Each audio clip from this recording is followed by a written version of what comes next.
1047 Outaouais. Vous écoutez Que l'Outaouais se lève. Que l'Outaouais se lève. Avec Michel Langevin. 7h12. Merci d'être avec nous à Que l'Outaouais se lève. Je vous rappelle qu'on va parler de coquerelles dans une école primaire de la région de l'Outaouais, secteur Roll, vers 7h25. Des parents nous ont souligné l'histoire et je ne sais pas trop si on intervenait du côté du Centre de services scolaires Portage des Outaouais. On va y revenir. M. Benoît Lauzon va nous parler de ce développement concernant l'usine à Thurso. Maintenant, c'est attaché, c'est pour plusieurs années.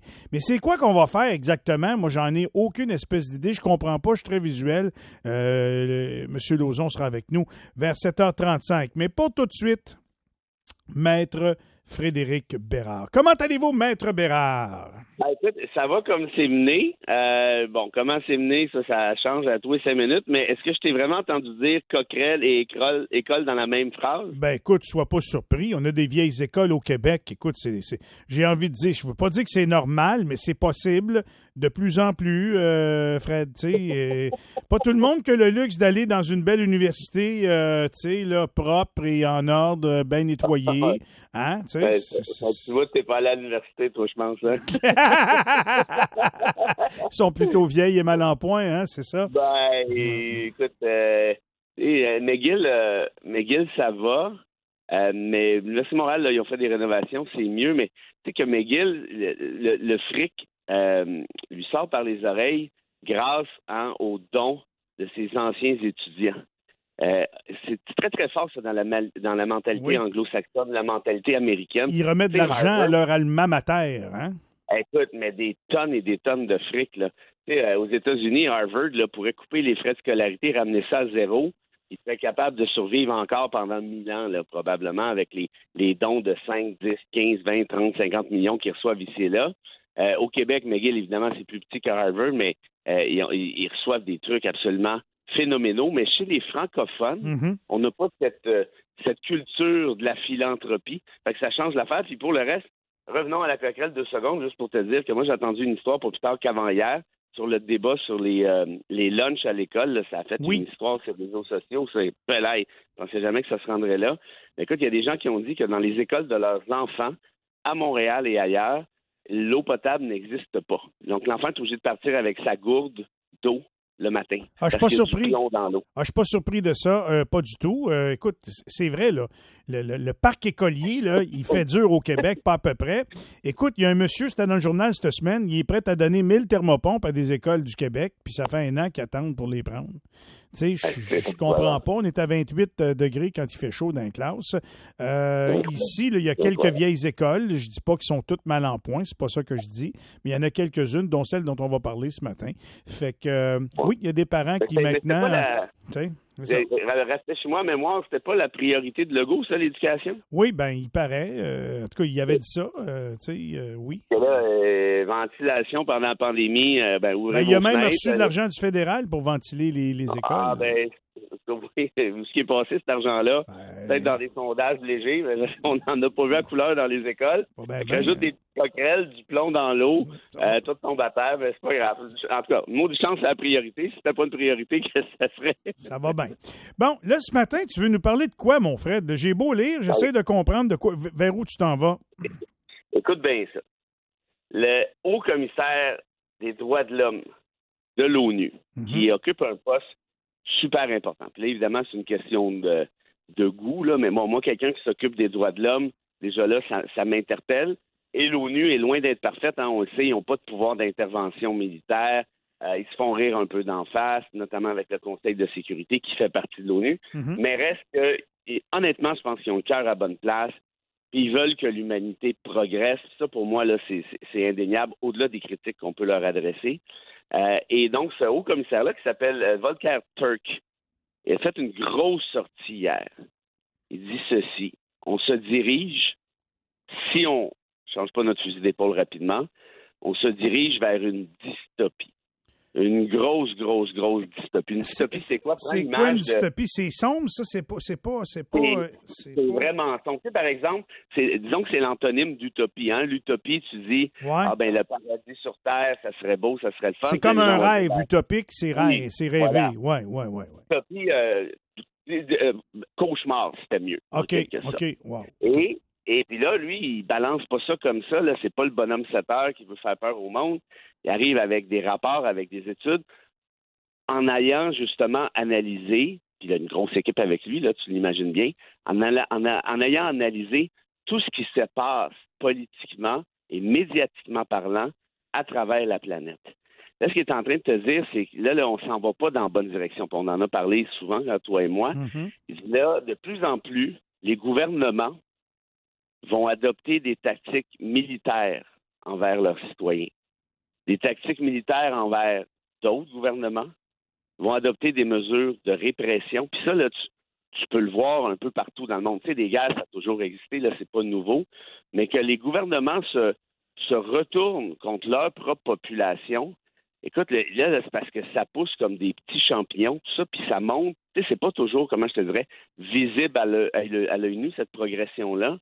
Mais ça augmente toujours d'une marche à chaque semaine, à chaque mois. Alors, regarde, par exemple, au Venezuela, il y en a qui trouvent que je critique pas assez la gauche, là, je vais le faire. Maduro, là, écoute, c'est un dictateur, c'est pas compliqué. Il a perdu la dernière élection d'aplomb. Et là, il s'assoit là, et il dit au peuple, j'ai pas perdu, j'ai gagné. Un peu comme Donald a essayé de faire la dernière fois, essentiellement. Mais lui, il a été chanceux, Maduro, plus chanceux que Donald, parce qu'il y a une Cour suprême.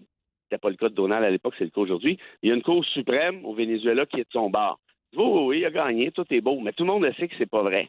Là, il a lancé, en fait, ses opposants politiques ont été obligés de quitter le pays. Puis le Venezuela, là, c'est un gros pays d'Amérique du Sud, là, tu comprends? Là, c'est pas une petite lettre. Puis là, je te parle juste de cet exemple-là, mais il y en a des tonnes d'autres à gauche comme à droite. Et donc, ce que nous dit Turk, c'est, là, attention, là, parce que là, on est en train de... Et j'adore cette formule-là. C'est notamment pour ça que je voulais t'en parler ce matin. On est en train d'adopter une nouvelle normalité. C'est ça comme c'est beau. Comme le prix du gaz. Tu sais, le prix du gaz, quand il était à 75 cents, on le trouvait cher, mais on s'est dit qu'il va monter à 2 piastres le litre. Là, il est rendu il était à 1,60. Il vient de baisser à 1,44 ici dans notre région, puis il y a du monde qui dit que le gaz n'est pas cher. C'est devenu ça, la normalité. Tu comprends? Ton analogie est très bonne parce que, tu vois, on accepte. Évidemment, il y a des choses plus graves que le prix de l'essence, on s'entend bien, mais pour le reste, t'en plein ça. On accepte des choses qu'on ne devrait pas accepter, au final. Mm-hmm. Et là, Turk nous met en garde contre une autre affaire qui va avec les deux autres que je t'ai mentionnées, c'est-à-dire la désinformation. Il considère que c'est sinon le plus grand ennemi. Et là, de manière pas très subtile, il vise les réseaux comme Twitter X, là, maintenant, là, d'Elon Musk. En disant, ces réseaux-là entretiennent la haine, entretiennent la désinformation, entretiennent le gros n'importe quoi et détruisent le filet social. Et ça, c'est pas Turk qui l'a deviné. Là, on s'en doute bien, on le voit, puis il y a des études qui commencent à sortir de plus en plus. Là, par exemple, si je te pose la question, sans Twitter, est-ce que Donald Trump aurait pu être élu président des États-Unis en 2016? Je pense pas. Moi, je suis à peu près convaincu que non. Puis évidemment, on ne le saura jamais, mais pourquoi? Je ne sais pas ce que toi t'en penses, mais pour moi, si tu n'as pas de réseau social, ben tu es obligé de passer par les médias traditionnels. Bon, qui sont loin d'être parfaits, on s'entend bien. Non, mais qui ont encore un petit peu de jugeote avant de publier quelque chose, tu sais. Ben voilà, exactement. Puis si tu bullshit un journaliste ou peu importe en conférence de presse ou en entrevue, ben ce qui va arriver, c'est que le journaliste va l'écrire dans son journal ou va aller le dire à sa radio. On va dire, Monsieur Machin a menti là, là, là et là, comme ça se faisait à l'époque. Alors qu'avec le média social, puis Trump est passé un maître dans cette art-là. Oui, il contrôle la rondelle, il dit ce qu'il veut. Ben voilà. Puis à force de mentir, ben là, les gens se regardent, puis OK, ben là, on sait plus trop ce qui est vrai. Puis tu sais, Hannah Arendt disait ça, hein, le gros problème avec le mensonge, quand on vous ment en permanence, c'est qu'arrive un moment donné où plus personne ne croit en rien. Fait que là, t'en as un qui arrive avec quelque chose qui est vrai, qui a de l'allure, Puis là, les gens se disent, hey, c'est n'importe quoi, ça, cette affaire-là, c'est pas vrai, c'est un complot, c'est un ci, c'est un ça. Bon, on les a tous entendus. Fait que bref, ce que dit l'ONU, c'est ça. On est en train d'accepter une nouvelle normalité. On se complaît là-dedans. Écoute, c'est pas des farces, là. Aux États-Unis, c'est ultra méga serré à ce moment-ci. Puis, on dirait qu'il n'y a personne ou à peu près qui remet en cause le fait que le candidat républicain, il a été condamné C'est un criminel. Mais écoute, ce soir, moi, je compte bien au débat entendre Mme Harris répéter ça. Au moins, moi, je vais gager qu'elle va le dire au moins 10 fois que c'est un criminel à côté de lui, là. Ben, la réalité, puis s'il y en a qui nous écoutent, tu dis, ben moi, j'aime mieux Trump. Je veux dire, il faut respecter ça, on est en démocratie. Mais comment tu peux voter pour un criminel pour diriger ton pays, Joël Vert? Moi, je dirais juste, mettons cette personne-là qui nous écoute, qui dit, ben moi, j'aime mieux Trump. Je dis, OK, monsieur, mais je vais vous poser la question suivante.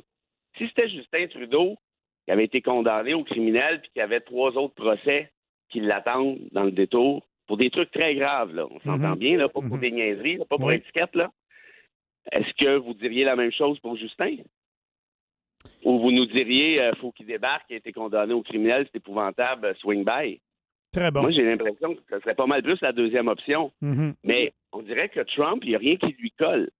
Hein? Comme une casserole, là. Ça colle pas. Mais c'est parce que c'est sérieux, là. C'est 94 chefs d'accusation. C'est quand même pas des niaiseries. Mais c'est ça qui veut dire, Turk, par la nécessité de rejeter cette nouvelle normalité-là.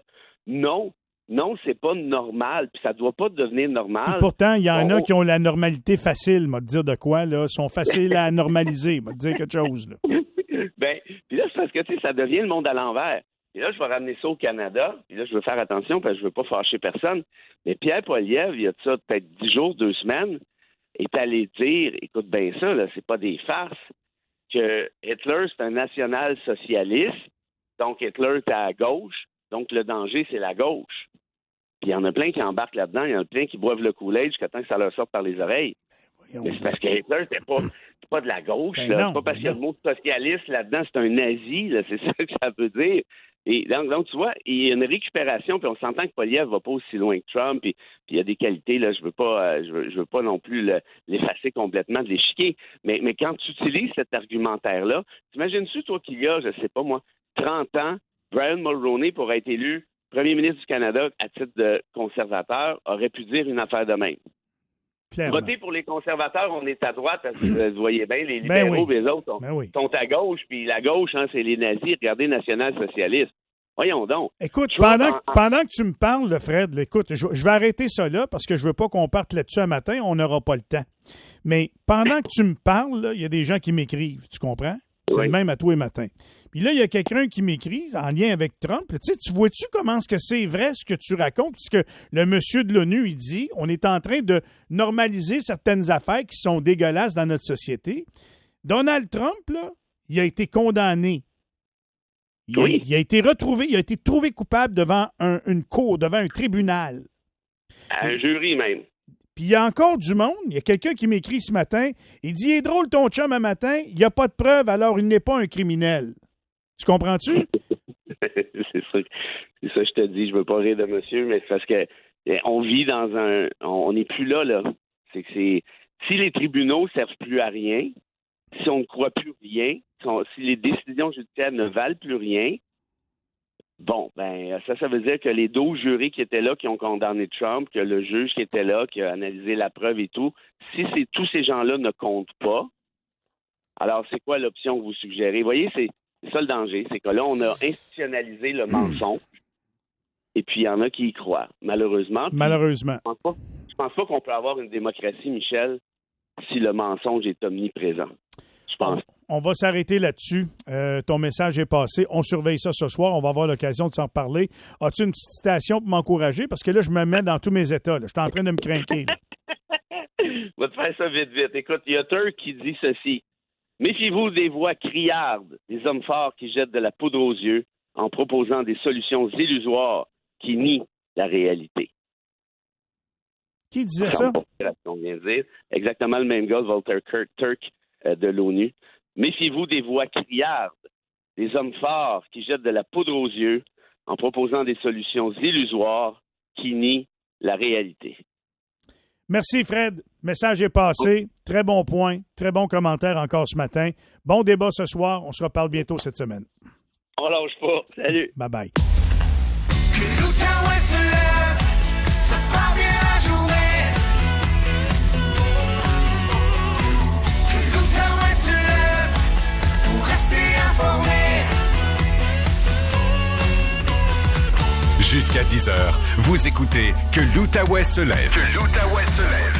Avec Michel Langevin.